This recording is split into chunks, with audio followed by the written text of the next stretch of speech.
প্রধান উপদেষ্টার কার্যালয়ে মিটিং হয়েছিল, সেখানে বলেছিলাম যত সংস্কার করবেন প্রত্যেক সংস্কারের প্রথম ইসলাম। ইসলামকে বাদ দিয়ে বাংলাদেশে কোনো সংস্কার হয় না। কিন্তু আজকে একটা জিনিস প্রমাণিত হয়েছে, নারী সংস্কারের জন্য যাদেরকে দায়িত্ব দেওয়া হয়েছিল তারা আসলে বেশ্যাদের অধিকার।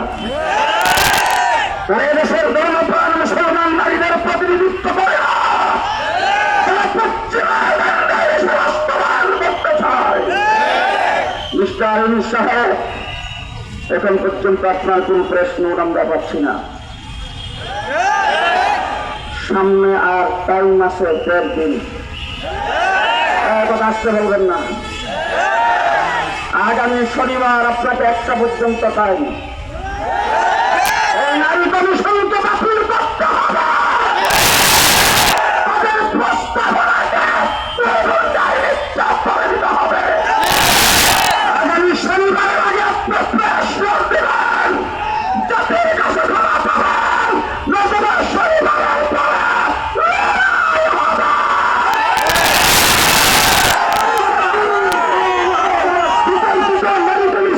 পরে শেষ কথা, ইসলাম থাকবে আমরা থাকবো,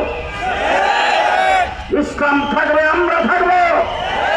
যদি বাংলাদেশে কোরআনের বিরুদ্ধে কোরআন হয়, বাংলাদেশের ইসলামের বিরুদ্ধে কিছু হয়, আমাদের হইতে হবে।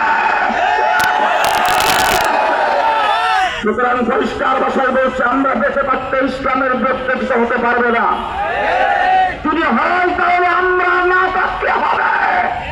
তাই চূড়ান্ত ফাইসালার জন্য প্রস্তুত হয়ে যান। দুঃখজনক ব্যাপার হল, মিস্টার ডক্টর ইউনূস সাহেব, আমরা আপনাকে বসেছি, আমাদের রক্তের উপর আপনি বসেছেন, আমাদের রক্তের উপর ক্ষমতা চালাচ্ছেন, আমরা আপনাকে সহযোগিতা করে আসছি। কিন্তু নারী কমিশনের পক্ষ থেকে যখন প্রস্তাবনা পেশ করেছেন, আপনি আপনার ফেসবুক পাইতে সেটাকে বলেছেন অনতিবিলম্বে দ্রুততা বাস্তবায়ন করা হবে। আপনাকে একটু বলবো, একটু শোন না, অনেক অনেক একটু শোন না। আগামী শনিবার দিন আপনার চিটাঙ্গের মানুষ, এই জন্য চিটাঙ্গা ভাষায় বললাম, শনিবার দিন একটু সহযোগিতার দিকে তাকাবেন। শেখ হাসিনাকে বাংলাদেশ থেকে বিদায় করেছে, আপনাকে বিদায় করে দেওয়া হবে।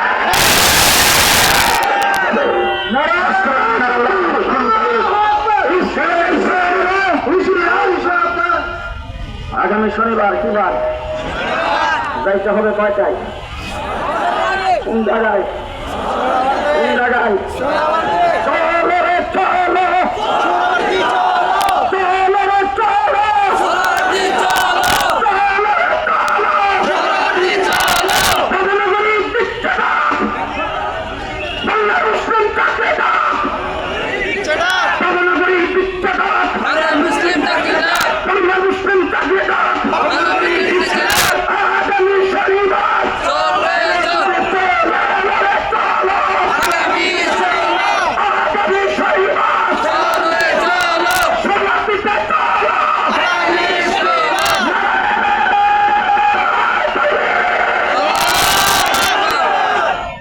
আমাদের মাঝে উপস্থিত হয়েছেন মাওলানা আমির উদ্দিন ফৌজি সাহেব, উপস্থিত হয়েছেন মাওলানা আব্দুল্লাহ মাইমুন সাহেব, উপস্থিত হয়েছেন 7 নম্বর কেন্দ্রীয় মসজিদ।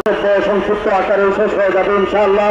বক্তব্যের পরেই আমাদের মিছিল এখান থেকে শুরু হবে, হাউস বিল্ডিং হয়ে জসীমউদ্দিনে গিয়ে শেষ হবে।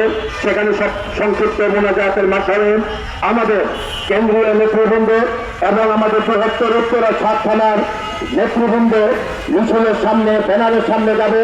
এরপরে ইনশাআল্লাহ মিছিল শুরু হবে। এখন গুরুত্বপূর্ণ বক্তব্য দেবেন, আর সমাপনী বক্তব্য দেবেন